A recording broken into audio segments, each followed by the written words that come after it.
The tragic night of Abraham Lincoln, a story of war, freedom, and fate. It was the evening of April 14, 1865.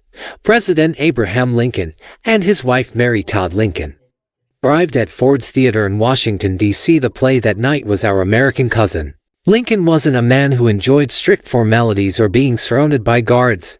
After years of civil war, he simply wanted a peaceful night alone with his wife. No bodyguards, no politics. Just a quiet evening of laughter.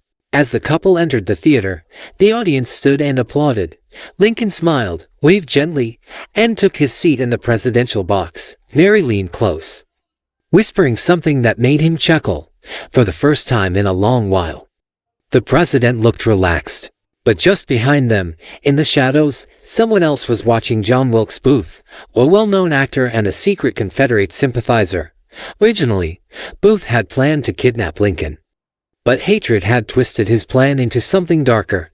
Now, his goal was assassination. He had spent days studying the theater, even carving a small hole in the door of the presidential box to spy inside. As the play reached its loudest, funniest moment, laughter echoing through the hall, Booth slipped in quietly, aimed his pistol, and fired a single shot. The bullet struck Lincoln in the back of the head. Booth leapt to the stage, shouting, "Sic semper tyrannis, thus always to tyrants," and disappeared into the night.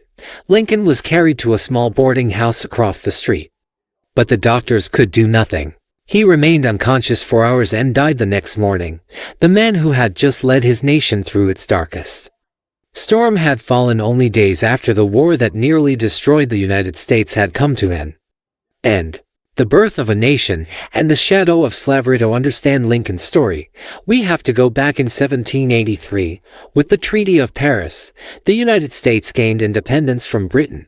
Over the next decades, the young nation grew rapidly, buying Louisiana from France in 1803 and expanding westward after the Mexican-American War in 1848.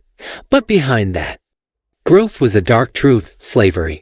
The southern states depended heavily on slave labor for their cotton plantations, while the industrial North was moving toward modern industry and individual rights. As the North grew wealthier through factories and trade, the South became rich through cotton, and cotton depended on enslaved Africans. By the 1850s, tension between the two sides had become unbearable. The North began passing anti-slavery laws, while the South resisted fiercely, claiming their economy and freedom depended on slavery. Two political worlds formed. The Democrats, supported mostly by the South, defended slavery. The Republicans, backed by the North, opposed it. And in 1860, a tall, self-taught lawyer from Illinois named Abraham Lincoln ran for president with one clear message: slavery must end. A nation divided when Lincoln won. The South exploded. One by one, southern states South Carolina, Mississippi, Florida, Alabama, Georgia, Louisiana, and Texas seceded from the Union.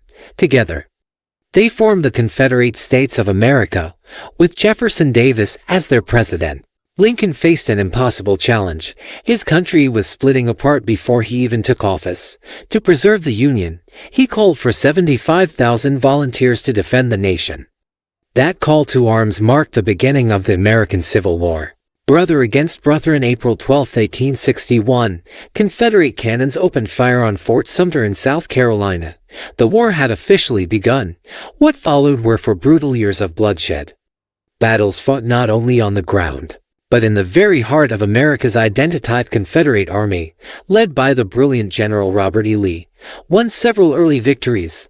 These forces pushed north, defeating Union armies again and again. Lincoln replaced his generals one after another, desperate to find someone who could stand up to Lee. That man eventually appeared: Ulysses S. Grant, a quiet, determined soldier who believed in relentless pursuit. Grant's strategy was simple but brutal: never stop fighting until the enemy collapses. And slowly, painfully, it began to work. The turning point in July 1863, the two armies met in the small town of Gettysburg, Pennsylvania. For 3 days, the fields ran red. When the smoke cleared, the Union had won. But at a terrible cost. Over 50,000 men lay dead or wounded. A few months later, standing on that very battlefield, Lincoln gave one of the most powerful speeches in history, the Gettysburg Address. He spoke for only 2 minutes, but his words would echo for centuries, that this nation, under God, shall have a new birth of freedom, and that government of the people, by the people, for the people, shall not perish from the earth. The speech reignited hope in the North. It reminded Americans why they were fighting, not just to win a war, but to protect an idea of freedom. The end of the war be 1864. The Confederacy was exhausted. Its cities burned, its railroads destroyed, its soldiers starving. Grant's armies pushed south relentlessly. On April 9, 1865, at Appomattox Courthouse, General Robert E. Lee surrendered to Grant. After 4 long years and over 500,000 deaths, the Civil War was finally over. Lincoln had achieved what many thought impossible. He had saved the Union and ended slavery. The Emancipation Proclamation he signed had freed millions of enslaved people. And now, freedom was law across the entire United States. The nightmare was ending. The country could finally begin to heal. But fate had one final act to play. The final curtain. Just 5 days after the surrender, Lincoln decided to relax and celebrate peace with his wife. They chose to go to Ford's Theater. As the orchestra played, and the audience laughed, no one knew history was holding its breath. When Booth's bullet struck, the laughter turned to screams. Soldiers rushed in, chaos filled the hall, and Mary cried out for her husband. The president who had freed a people and saved a nation was gone. He was 56 years old. Legacy. Lincoln's death shocked the entire world. Even his enemies mourned him. He had come from poverty, taught himself to read and write, and risen to become a symbol of courage, honesty, and compassion. He believed that freedom was not just a dream, but a right for everyone, no matter their color, birth, or station in life. His vision shaped the America we know today. More than a century and a half later, his words still remind us.